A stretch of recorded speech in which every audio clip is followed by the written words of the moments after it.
en a 40. Au cœur de Kinshasa, un adolescent congolais bouleverse les codes. À 14 ans, Eli Badibanga signe Perdu, Forêt Noire, un roman de 199 pages découpé en 40 chapitres entre suspense, magie et fraternité. Une épopée littéraire née d'un amour profond pour la lecture et d'un rêve, celui de réveiller les consciences de toute une génération. 5 frères, Léo, Nadi, Xi, Seb et Arthur, une forêt, un monde surnaturel peuplé des démons et des mystères.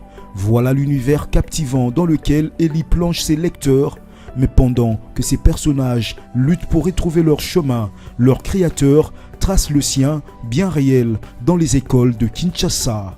Premier arrêt, l'Athénée de la Gombe 1 et 2, Eli y partage son œuvre avec assurance. Face à des élèves captivés, il décortique son roman, répond avec justesse, transmet sa passion par les mots.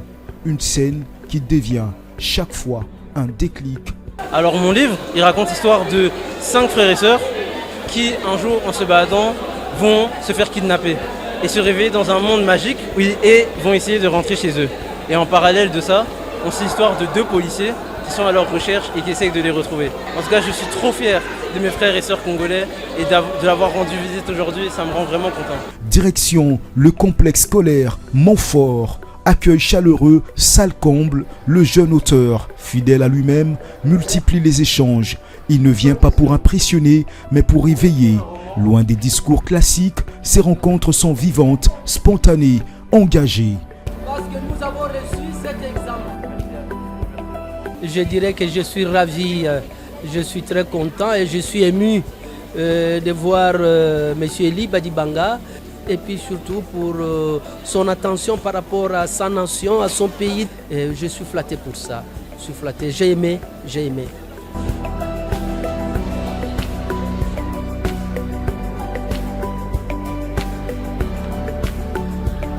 La caravane littéraire familiale prend la route du boulevard Lumumba. Prochaine halte, l'école Massamba. Une nouvelle rencontre, de nouveaux regards qui brillent.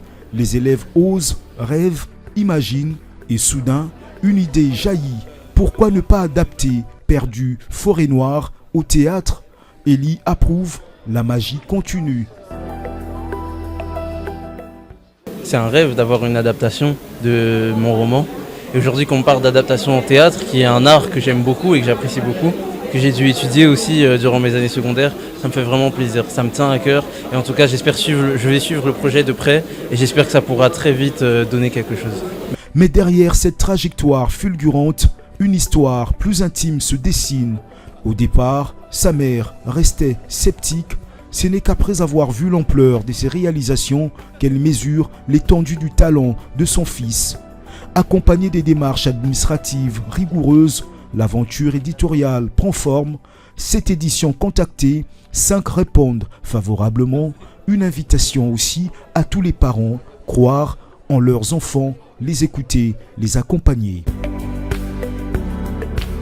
Eli Badibanga n'est pas qu'un écrivain, c'est un jeune homme humble, lucide.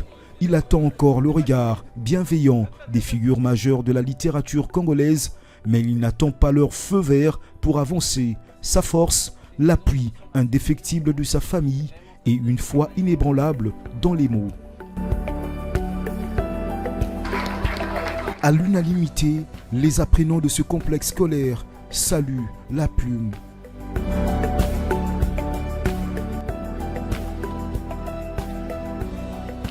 Nous, comme jeunes, pouvons prendre exemple Eli et continuer notre rêve pour arriver aussi à une bonne exposition comme il a fait. Après avoir sillonné plusieurs établissements scolaires, Eli Badibanga n'a montré aucun signe de fatigue. La jeunesse le suit, les écoles l'écoutent, les élèves s'identifient. L'enthousiasme est contagieux, la lecture devient un voyage, une découverte, un plaisir retrouvé.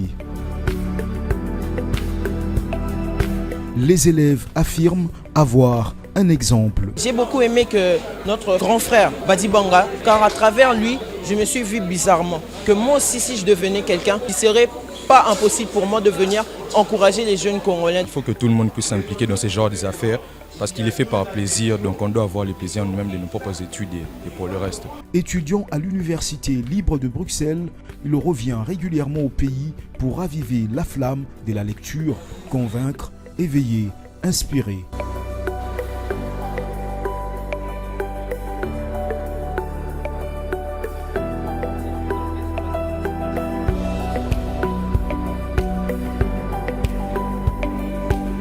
Les responsables de l'Institut Monseigneur Bokele Allé pensent que la relève est assurée. Nous l'avons amené dans nos salles de classe pour motiver la jeune génération de pouvoir aussi avoir la passion du livre et de l'écriture. En tout cas, nous félicitons et nous prions pour qu'il aille de plus en plus de l'avant et qu'il continue avec son œuvre-là. Ce sera un grand écrivain, ça nous sommes rassurés qu'il deviendra de plus en plus grand. Et surtout que ça coïncide avec la mort de notre papa Modimbe, nous pensons que les jeunes Congolais vont encore émerger dans ce domaine. Il prodigue quelques conseils. Je suis très content de pouvoir partager ça, de pouvoir parler de ça, parler de mon roman. J'entends aussi des passions de ci, de là, des rêves de ci, de là. Ça m'enchante vraiment. J'ai foi en l'avenir, j'ai foi en cette jeunesse, j'ai foi en nous qui pouvons bâtir le Congo de demain. Poursuivez vos rêves. Continuez à avoir foi, à avoir confiance en vous, continuez à prier, continuez à avancer tout droit, avancez droit vers vos rêves, vers vos ambitions, osez travailler, osez faire l'effort, osez faire vos recherches, vous pouvez y arriver. Il commence à écrire à 14 ans, publie à 16 et 18 ans. Il touche des centaines de jeunes. Derrière lui, une famille solide. À ses côtés, son père, Sami Badibanga Tita, ancien Premier ministre, figure discrète mais présente. Et devant lui, un avenir prometteur.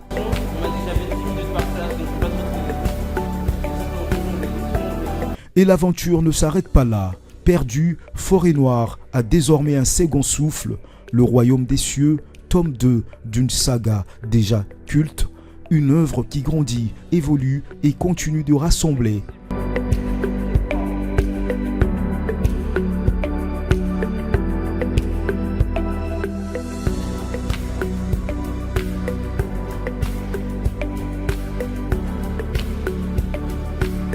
Il était aussi au complexe scolaire Louise Thérèse de la commune de Mongafula.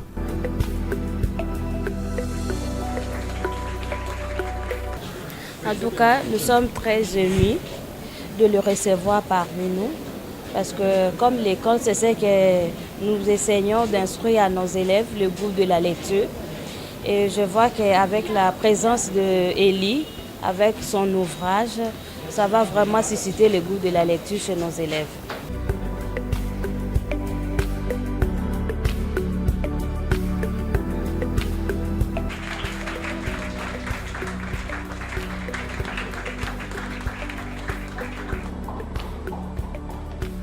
Déjà, je suis vraiment émue, déjà parce que c'est un jeune de notre âge qui a déjà écrit 2 romans, publiés aussi dans des pays francophones et je suis très fière de lui et je me dis que moi aussi, je peux m'initier dans des trucs comme ça parce que moi aussi j'ai écrit sur la discrimination faite à la RDC mais je n'ai jamais eu le courage de publier. Mais face à sa visite, je pense que je serai aussi capable et apte à faire ce qu'il a fait.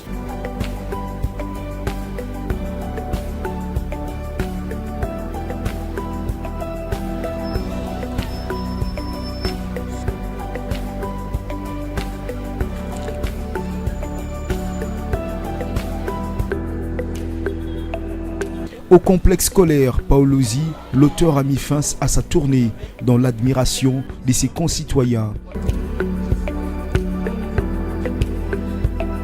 Dans le tome 1, la plupart de l'action se passe dans la forêt noire.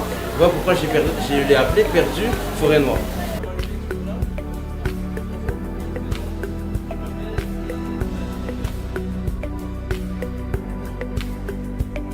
En tout cas, je suis très contente de voir un jeune homme de son âge déjà avoir cette capacité de nous présenter de belles œuvres comme ça.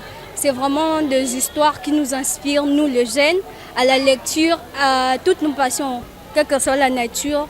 Ça a vraiment été un plaisir de partager ces moments avec lui. Je suis très contente et très heureuse pour ce jeune. Ce professeur de latin n'en revient pas. Ce qui nous a vraiment impressionné par rapport à notre jeune écrivain Eli Badibanga, c'est qu'à son âge, il a déjà réalisé un grand travail dans le domaine scientifique et il est passionné d'écrire pour montrer ses sentiments, tout ce qu'il a comme la pensée intellectuelle pour montrer aux jeunes afin qu'ils soient aussi capables de le faire. Parce que le monde d'aujourd'hui, c'est dans la lecture. Si vous êtes incapable de lire, vous serez vraiment incapable de connaître ce qui se passe dans le monde. Et là, vous avez vu que je lui ai posé la question par rapport à certains cours et il a la maîtrise.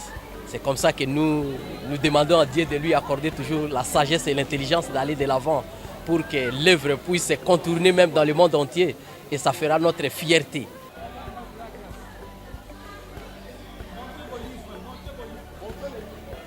Au total, 1000 livres ont été distribués dans des écoles avec mention « n'est pas à vendre ». Ému, le jeune écrivain promet de revenir dans les prochains jours pour des nouvelles aventures. Ah bien sûr que non, c'est pas du tout la dernière fois que je reviens.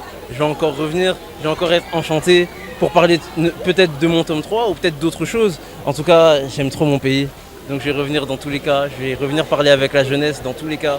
J'ai envie de les atteindre, j'ai envie de passer du temps avec eux, d'apprendre à les connaître un peu plus profondément aussi.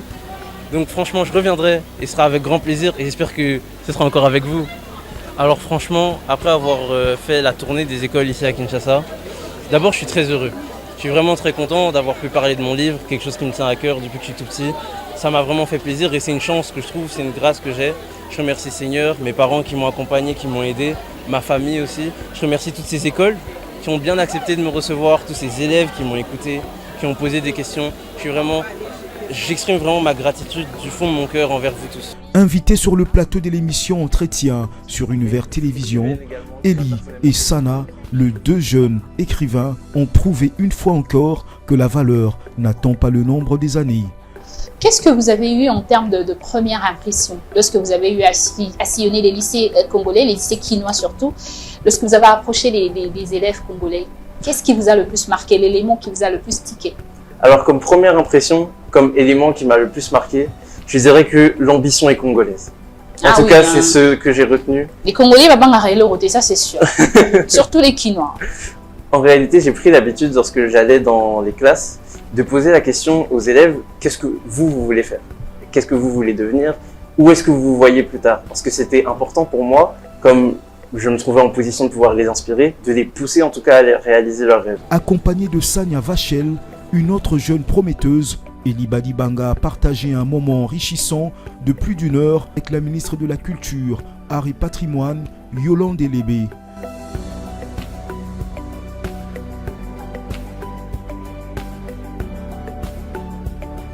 Les échanges ont porté sur les questions essentielles, notamment l'accompagnement du gouvernement envers les jeunes engagés dans la littérature. Alors l'échange a principalement tourné autour de la jeunesse, de pouvoir possiblement les inspirer, les aider et les pousser vers cette démarche qu'est la lecture, l'imagination et le rêve. J'ai été très touché par la démarche de la ministre qui était très sincère avec nous. Elle nous a expliqué son amour à elle de la lecture, de la culture, ce qui l'a poussé à en arriver là et ce qu'elle veut faire pour le futur du Congo. Avec respect et admiration, Eli Badibanga n'a pas manqué de saluer l'engagement du président de la République, Félix-Antoine Tshisekedi Tshilombo, grâce à qui tout a été rendu possible et qu'il cite comme un modèle de persévérance pour la jeunesse. Je tiens également à remercier le président de la République qui m'a soutenu. C'est grâce à lui que cette tournée a pu être possible. Je suis vraiment heureux. Sana, quant à elle, appelle les jeunes à oser, à poursuivre leurs rêves, leur passion. À l'exemple de son ami, elle exhorte, chaque talent mérite d'être révélé. Et aujourd'hui, quand on parle d'écrivains congolais, on voit que Batukezanga, alors qu'aujourd'hui, si je dis citez-moi un écrivain congolais, on peut citer Sania, on peut citer Eli, on peut citer tant de jeunes.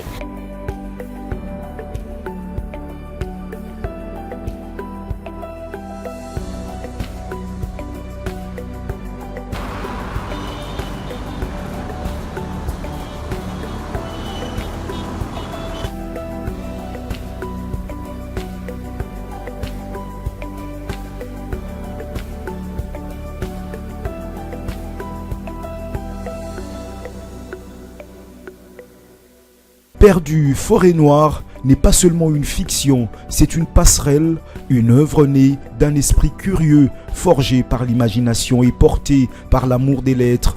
Elie Badibanga, un nom à retenir, une voix jeune mais déjà puissante.